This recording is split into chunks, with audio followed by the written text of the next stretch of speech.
도우려 할수록 더 어려워집니다. 어떻게 돕는 것이 지혜로울까요?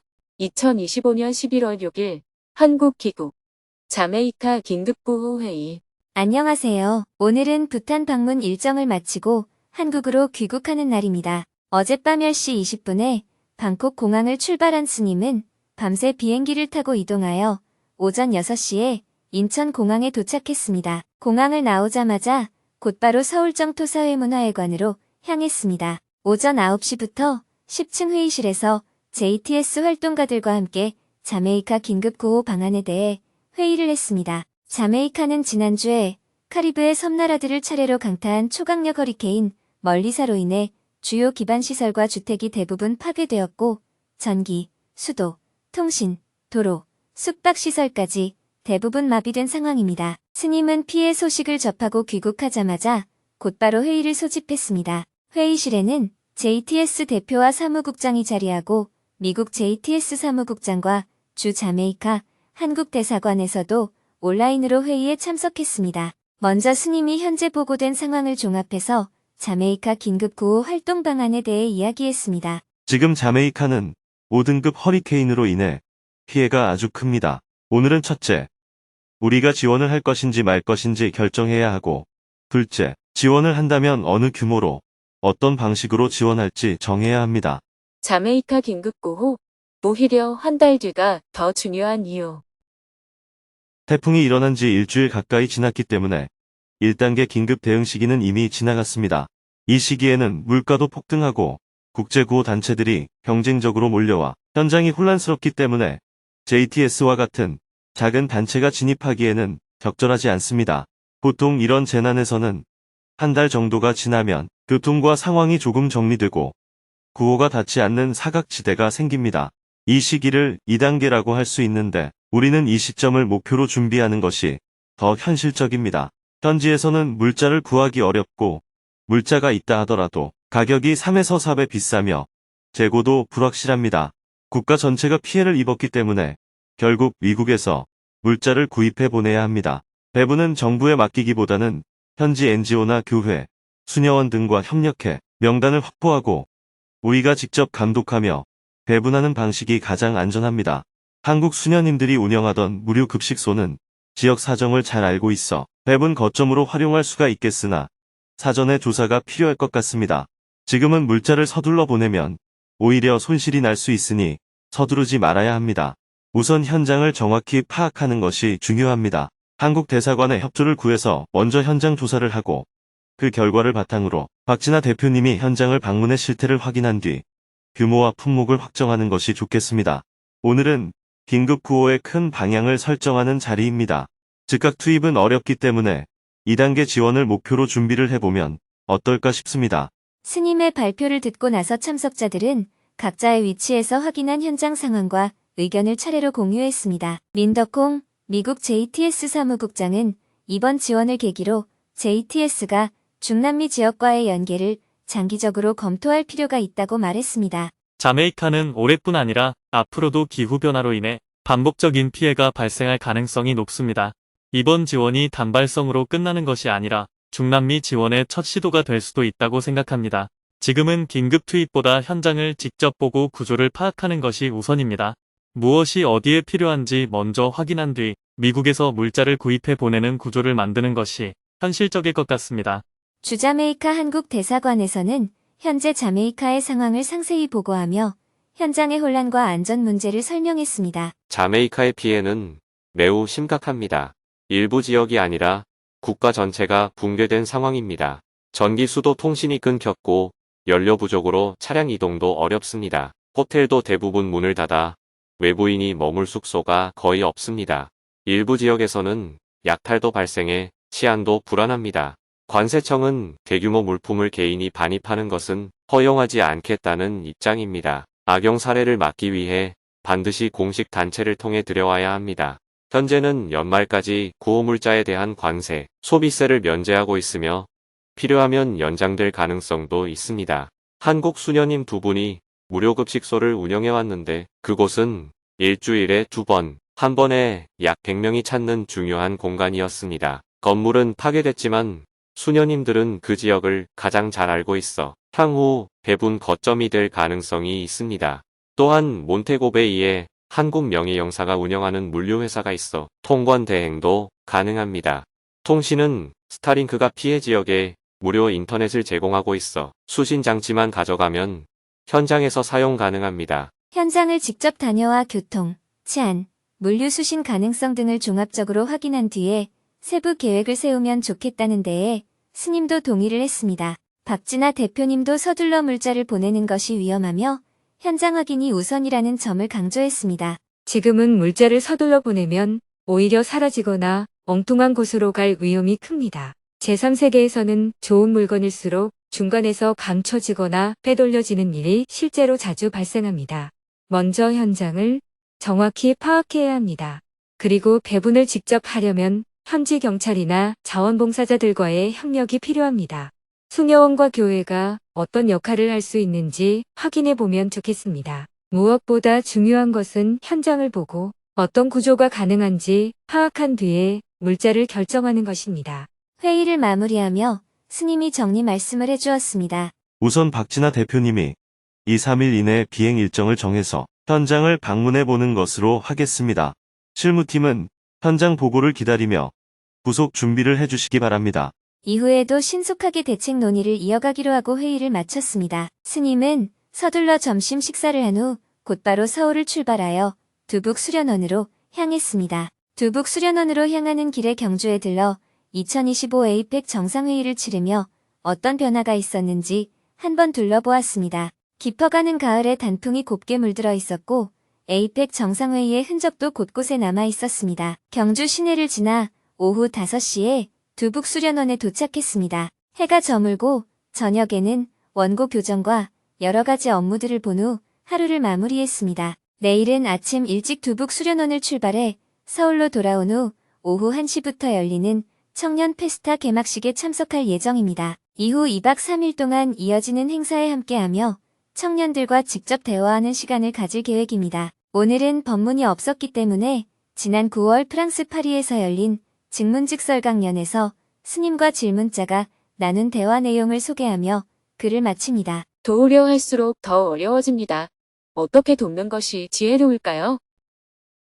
저는 지금까지 남의 도움을 받으며 프랑스에서 살아왔는데 이제는 남을 돕는 삶으로 넘어가는 과정에 있습니다.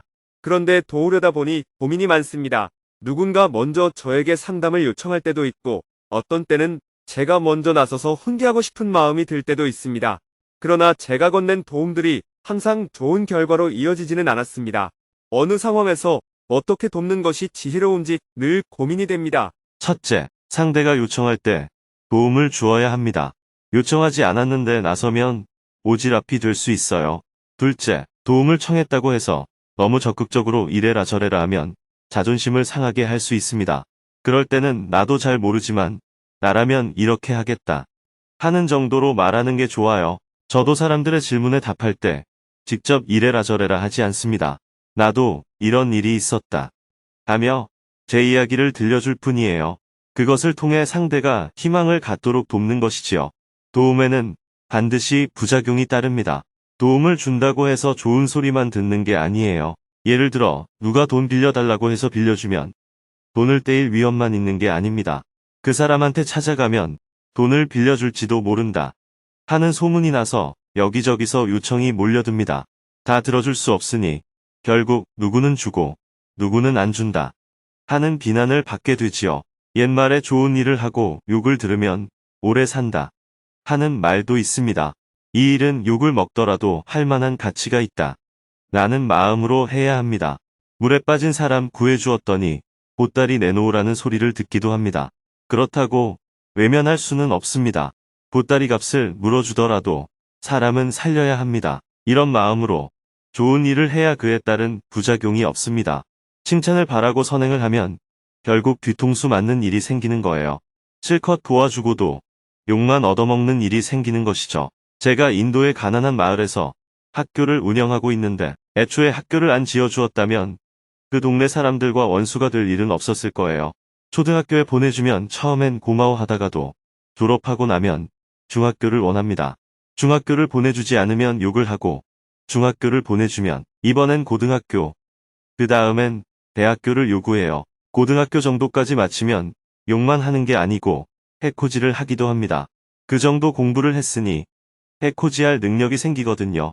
이때 배은망덕하다라고 생각하면 안 돼요. 그래도 공부를 시켜놨더니 해코지할 재주는 생겼네 하고 긍정적으로 봐야 합니다. 지금 한국 사회를 어지럽히는 사람들을 보세요.